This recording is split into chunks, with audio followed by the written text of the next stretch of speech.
Resilience can feel like a buzzword. It sounds really good, but what does it actually mean? And even harder is figuring out how to achieve it. It's like the unicorn of well being, or actually achieving the elusive work life balance. Super nice to say and think about, but almost impossible to achieve. So, in this video, I'm going to break down what is resilience and give you 7 practical, easy ways to strengthen resilience in your life.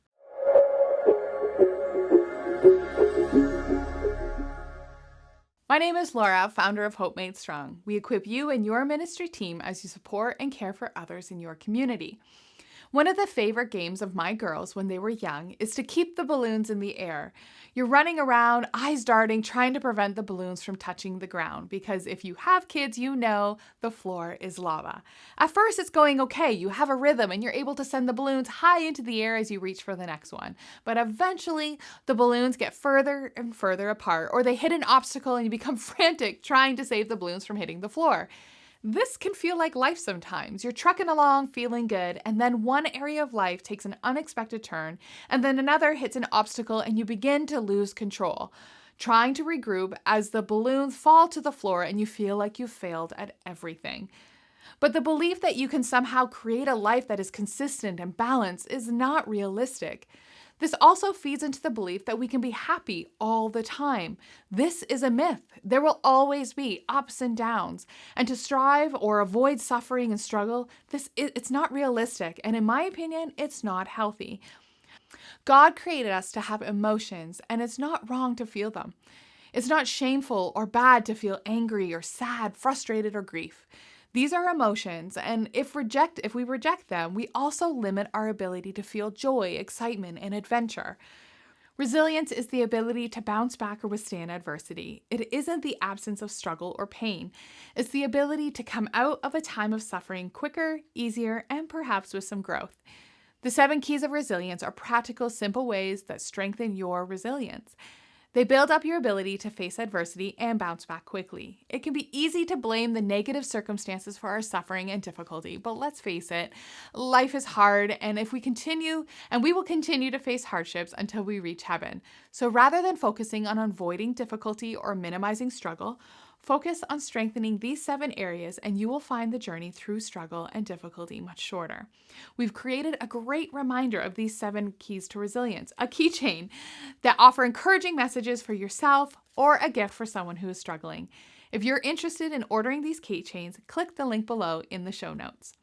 The first key of resilience is knowing who you are. You are fearfully and wonderfully made. God created you on purpose and for a purpose. No other human ever or will ever have your gifts and talents. Don't be distracted by negative thoughts. Focus on the truth of who you are. There are a ton of self-reflections and assessments to learn more about your unique gifts, talents, and abilities. Seek them out to discover who God made you to be. The second key is meditation. Research has caught up to what we know as truth from the Bible and has confirmed that regular practice of meditation decreases the body's response to stress and it improves resilience. Practice refocusing your mind and thoughts towards God by using the many meditation tools available. A popular Christian meditation app that I enjoy is focused on scripture is called Abide. The third key is staying connected. We are created to be in relationship with each other and with God. Although it can be tempting to isolate in times of overwhelm, refreshing and freedom from shame comes when we connect with supporters. A beautiful scripture that points to the refreshing nature of relationship is Proverbs 16:24. It says, "A kind word brings healing to the soul and healing to the body." The fourth key is self-care. Self-care or soul care is part of the great commandment to love others as you love yourself. It doesn't have to be expensive, time-consuming, or self-indulgent. It is simply having compassion towards yourself and being kind. In your situation, think about how you would treat a friend and then do or say that for yourself. Self-care is not selfish. The fifth key is boundaries.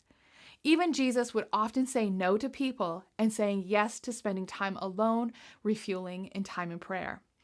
When someone asks you to do something, rather than stressing about saying no, tell them what you're going to say yes to. The benefits of establishing clear boundaries will be felt in every area of your life. The sixth key is rest. Slowing your schedule and having intentional times of rest is not only healthy, but is also godly. God was the ultimate role model when he rested on the seventh day of creation. Rest was so important that he became part of the perfect creation story. Rethink how you use your Sabbath and times of rest. Are you truly refreshed? If not, you may need to adjust. The seventh and final key is to have fun. Do something that you enjoy, something that soothes your soul and makes you smile. It's good to laugh and enjoy life. Find time in your daily, weekly, monthly schedule to engage in something that makes you smile. To look at changing or improving all 7 of these areas is just too much. You will wear yourself out. In the video about CBT, I talked about how small changes in one area impacts others, and this is true for the 7 keys as well. Pick one area, the easiest, not the hardest, and start where the ground is soft. Get some quick wins and then move on to the next one. You build momentum, and by improving one area, you are strengthening your resilience in all of them. So when you are facing adversity and getting overwhelmed and those balloons are getting further and further apart, take a moment and check in with those 7 areas and start small, building each of those 7 keys of resilience. And don't forget to check out that resiliency keychain in the link below. Thanks and take care.